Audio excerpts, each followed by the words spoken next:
Hi guys, just wanted to pop on, do another video today. I hope you're all doing awesome. I just wanted to do my food video that I had been talking about and just talk about nutrition today.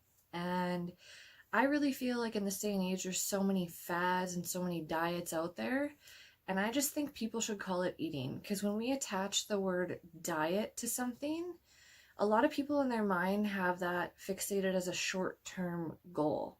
So you go on a diet to come off a diet, if that makes sense. And it's not really like a lifestyle or a habitual thing. So when I discuss food, I always call it meal planning, meal prepping, because it's something that in my mind relates to something I can do daily, something I can build a habit on, a nutritious lifestyle, things like that. Because I think that we need to change the way we think about it in order for it to be successful in our lives, just like any area of life, whether it's like business, relationships, things like that. We often need to think about how we're thinking about it and change those thoughts around it. The one thing for me is I am a habitual change type person. So what I mean by that is I like to have consistency in habits, but I can't handle doing the exact same thing every single day. So for me, I can't handle eating the exact same meal every single day, same time, same everything. I like to have my staple foods that I really enjoy, and then I like to pick one thing a week that I'm going to implement or try something different. So just maybe the way I cook my potatoes, I found a recipe online today. It's a fun little recipe, so I thought, hey, I'm gonna do that today rather than have them the way I always have them. And then it makes food also very fun. And I think that we need to remember food can be fun. It's about nourishing your body, but having fun doing it, enjoying the process as well as the meals. And I think that people tend to overthink eating, what it means to be healthy, how to do it, what foods to eat, all that kind of thing as well. And there's certain beliefs that I hold around different foods. For example, fish, because I met this guy that was developing a fish formula, because our fish should have fats in it. That's what it is meant for, is to have those healthy fats in it so that we can get them. A lot of the fishes you see now, if you flip over the box or the package that it's in, a lot of the omegas are sitting at 0 or 0.1. So obviously it didn't get raised the way that it should with all the proper nutrients. So then in turn, we don't get the proper nutrients. Does that mean we shouldn't eat it? No, that's not what I'm saying. It's just an example of like a belief that I have. That is why some fish is really expensive, because it wasn't farmed or modified or not getting the nutrients it needed. So if you can budget for that, then definitely get those more expensive ones and incorporate that in. For me, what I did just to build the habit of getting into a routine with my eating is I just bought what I felt was good for me at the moment. So yes, I have frozen green beans, because not always the fresh bags look good. So I went to the frozen aisle, got frozen green beans. Does it make it right or wrong? No idea. But what I found for me is that it gives me what I need. I feel good when I eat it. I enjoy cooking it. So as long as it's bringing me feelings of joy, that to me is the most important part about getting that nutrition in.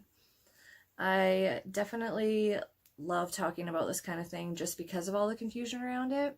And I feel like people just don't even know where to start because of the overload of information. And my biggest suggestion is just start with going through a list of foods. Pick out 5 proteins, pick out 5 fats, pick out, 10 to 15 fruits and vegetables, and then 5 different starches. Pick out the ones you really enjoy eating, and then make meals out of it and plan ahead so that when you go to the grocery store, you say, okay, these are the 3 meals I'm eating, these are the snacks that I want. Now I just need to go buy that. The added bonus of doing that is that you only spend what you need, and you're not going into the grocery store blind, grabbing random stuff, and then you get home and you're like, none of this goes together. We've all been there, right? I've definitely done that a time or two. Or we're so hungry when we go to the grocery store, we just start buying everything. But if we have that plan already made, we can go there.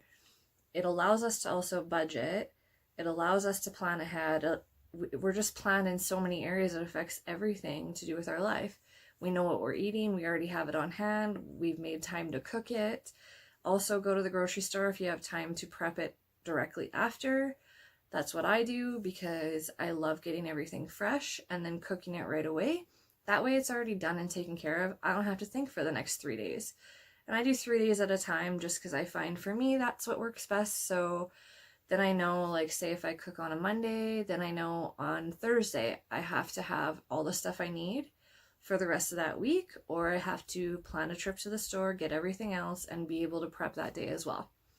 Now that's just what works for me. I know a lot of people prep for their whole week, which is great. You can also prep and freeze stuff. Do whatever it takes to fit into your lifestyle and make it your lifestyle. And then it's something too, like for people that have kids, I know that's been a big issue, is that your kids will see you do that and make that commitment to yourself, and they'll pick up on those habits and they'll see how you feel, and then they're also going to learn and pick up on that as they grow old and grow up, and hopefully those habits get embedded with them rather than, well, I'm just going to feed my kid Oreos, but I'm going to have green beans, chicken, and potatoes tonight. Then your kid will be like, why am I getting Oreos and why is she getting that, you know? They pick up on it. They might not want to eat the broccoli rather than the Oreo, because let's face it, who doesn't? However, I think it's important for us to also teach our kids what we don't get taught. I was never taught about any of this. I just kind of ate whatever I wanted, even all through my 20s, ate whatever I wanted. It was never a big deal. I should have weighed 300 pounds. It did not weigh 300 pounds. But yeah, it's just all about creating a lifestyle. It's about finding it, how it will fit into your lifestyle. It's about planning ahead. So like the main things is sit down and pick the foods that you like, the foods that you enjoy. So when you take those foods in, I believe huge that we not only ingest our food, we ingest emotion. So for example, if we're eating something like, say we go out for Chinese food, I don't know what it is for people, but for me, you know how you feel like really bloated and kind of disgusting after, like you're so full and you just want to have a nap, like a food coma?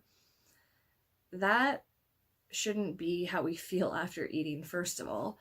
But if you think about, okay, well, next time I go, now those are the thoughts and feelings I'm going to have towards eating that, your body's also going to take that energy in and then produce that result for you. And that's just my belief. I don't know if everyone thinks and feels the same way I do, obviously not.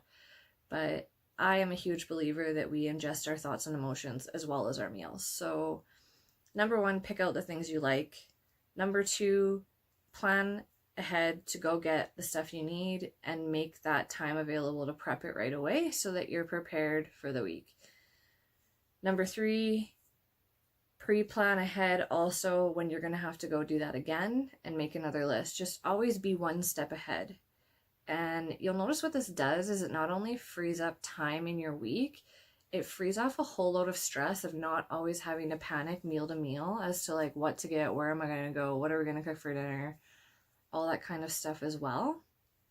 And then number four, hop on some like Instagram pages where they cook fun, healthy meals. Like Minimalist Baker is one that I use. The Pine Nut something, I can't remember off the top of my head, but I will put it in my post. They always have really great like gluten-free, healthy option things that I want to try. So I will go to the page, pick out one thing for the week, and then I'll make that my mission to incorporate that into my meal plan because it's just fun. It's fun having something new, having something that tastes good, and they're really easy to do. And then enjoy your food. So when you sit down to eat, make sure that you are happy with what you're eating. Like when you're taking it in, you're like, this is so good. It's going to fuel my body. It's nutritious. Be excited about what you're eating so that when you're ingesting that food and that emotion together, your body's just going to feel great after as well. So I hope you guys got some good tips and little tricks, and I hope this helped in any way.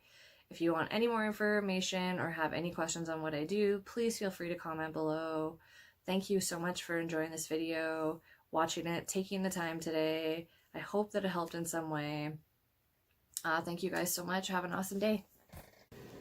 Hi guys, so after all that, I went and processed my whole video and I just thought there's a few more thoughts I wanted to share, and I just wanted to ask you guys a few questions, like what foods do you enjoy?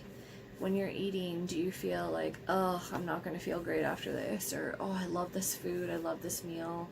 Just think about those things when you are meal prepping, when you are eating.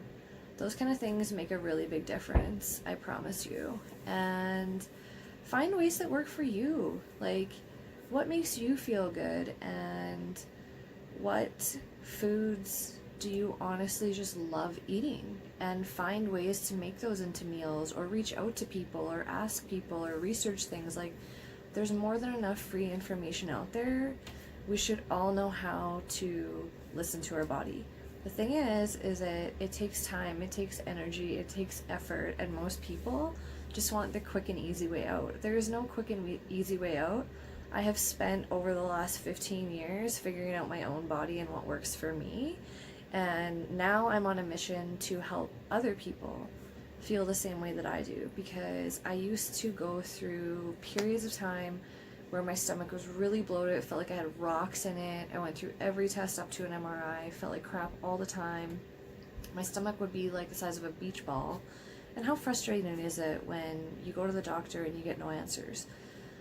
Then what I started doing was just researching it on my own. I started really listening to my body. After I eat something, how did I feel? How did it digest? How did my body react to it? What were my emotions when I was eating that food? Was it like, oh, I just need to eat this quick because I need something right now? Or was it like, oh man, I can't get enough coconut in my life. This is amazing. And just watch how your body reacts to that as well. And then just eat things that you want to eat. Like, go to the grocery store, make a plan, and then just eat the foods you want to eat. If this week it's like broccoli with garlic and steak and potatoes, then eat it. If next week it's rotisserie chicken and green beans and cauliflower rice with garlic in it, I don't know, I love garlic, salt, and pepper. Those are like my go-tos. I'm a pretty simple, easy cook, so I like things that are very efficient. I guess you could call it almost like I'm the lazy cook, because I like to make my meal prep as easy and simple as possible, but I also really enjoy eating it. So I'm not like forcing things down my throat, or like, oh my god, not another piece of broccoli. I just buy things that I really want to enjoy that week, and that's what I make. And I keep it really simple, really straight to the point. So if that's something that you guys would like some ideas, some insights on, like, please feel free to reach out to me. I love sharing this type of info with people. And I've also been on a huge mission just this year to really reduce inflammation in my meal plan. So looking at ways to live a more anti-inflammatory lifestyle, because our bodies get inflamed so quick because a lot of our foods nowadays are more processed than they were 10, 15, 20 years ago. And that is a big train that I'm on right now, and I'm just like loving researching it. Dr. Mark Hyman is like one of my go-to guys. He's just absolutely incredible when it comes to that stuff. I just felt like, you know, I'm not perfect, you know, I've just learned to love where I'm at, love my body, love my meals, things like that. And if that's something that you guys really want to achieve, I would love to help you out with that. And I just go to different resources, and I will definitely mark them below. And again, I hope you really found value in this, and I cannot wait to connect with you guys. Thank you so much for allowing me to share my message and share what I've learned with you. And I just hope it resonates with somebody and it really helps somebody. So thank you so much again. Have an awesome day. We'll talk to you soon, guys.